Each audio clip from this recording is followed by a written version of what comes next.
And we found something interesting. What we found is that there was a tremendous amount of digital activity happening in these large traditional companies out there. We just weren't hearing about it.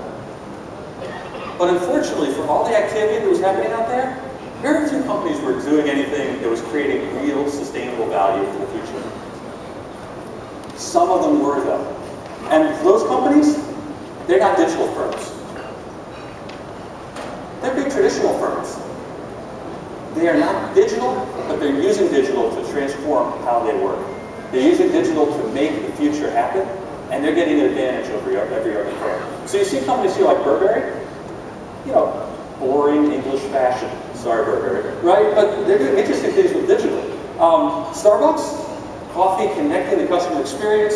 Asian paints, we'll talk a little bit more about that later. Fascinating stuff. And all these industries, right, from copper mining to gambling, not the most exciting technological industries, except they really are. That's what we learned from. These are the digital masters. They are doing amazing things, and luckily what they're doing is not a mystery. What they're doing conceptually is not that hard. It's just implementing is hard. And what I want to do is share with you the DNA of these digital masters, how they do great things, and how you can make that happen in your organization. But first, as a professor, you know it's part of my union contract, every professor has to write a definition up on the board. Do you remember that from school? So here's our definition of digital transformation, just so we're all in the same boat here. The use of digital technology to radically improve performance and or the reach of company. Now there you go, I'm done with my definition. I checked off that box, right? The most important part here is not the definition, it's the picture. You see that caterpillar turning into a butterfly, right? And one of these days I will learn the Hindi words for caterpillar and butterfly. I'm not there yet. But the point is this.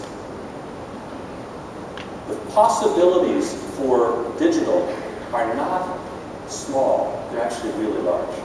That caterpillar there, when it sprouts wings, it's still the same insect. It just now has superpowers. And what we found out there when we were studying these companies is there were a few companies out there turning themselves into digital butterflies, but most of the companies were just trying to make themselves into really fast caterpillars. And in a race against somebody with wings, being a fast caterpillar is not going to get you there. So it's more than just the technology, it's thinking about how you can be something radically different to get there. So what is the DNA of the digital masters? 2 dimensions. This dimension is the digital stuff. What are you doing in customer experience, in operational processes, in business models, to just get closer to your customers, to run like a smoothly oiled machine, and actually sell, do different kinds of businesses? That's the digital side. That's interesting, but it's not enough. Actually, far more important is the leadership side. The digital masters are very strong at transforming the way they do business. And for all the talk we've got out there about letting 1,000 flowers bloom and letting bottom-up innovation happen, every single digital master envisioned and drove transformation from the top down.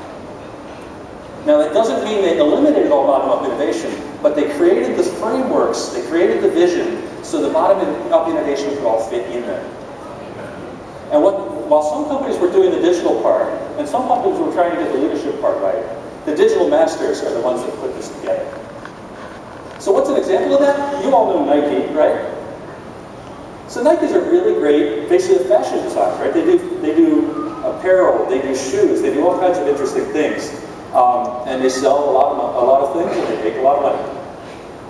They, for years, have been amazing at digital marketing and amazing at social media marketing, to the point where there is every single sports event that's happening in the world, Nike wants to be part of that conversation, and they're actually really pretty good about being there. They were so good that the last Olympics in the US, Nike, I was convinced Nike had sponsored the Olympics, and they never paid a sponsorship fee. They just managed to get themselves into that conversation everywhere they went. In addition to that, though, what else do they have? They got digital product design. They went from drawing shoes on paper to drawing them on machines. And then they extended that. Well, once we have the digital drawings, Why are we then shipping physical shoes back and forth between China and Oregon? Why can't we just do something with the digital? And they started eliminating the prototype shoes that have to go back and forth across the ocean on a regular basis. But then they go on beyond that. They now can do changes. So if they find out that, for example, that orange is the new purple, they can change the color of shoes just like that. Everything adjusts just fine. This is the digital design. They've been able to do this for a little while, and they keep extending. They're now talking about sustainability and labor practices all through the supply chain. And then they have customized manufacturing. You can order custom shoes online. My son did this. It is the ugliest pair of shoes you have ever seen in your life. It's what you can imagine an 11-year-old boy would have ordered, right? He loves them. They're ugly shoes, but they just say Henry across the back. And so he thinks that's kind of fun, right? Nike can produce that on their same production lines as their regular shoes. And what they do is they just ship it to my house instead of to the store. They can do this. They've been doing this for a decade in these silos. So 4 years ago, what they did in 2010, that was not enough for them. They were doing all the digital stuff. They created this thing called Nike Digital Sport. Millions and millions of dollars, a significant amount of CEO and top-level management attention in creating this digital division. Why did they do that? Because these silos couldn't talk to each other. These silos were doing interesting things they couldn't integrate across. And now the Nike Digital Sport can do that.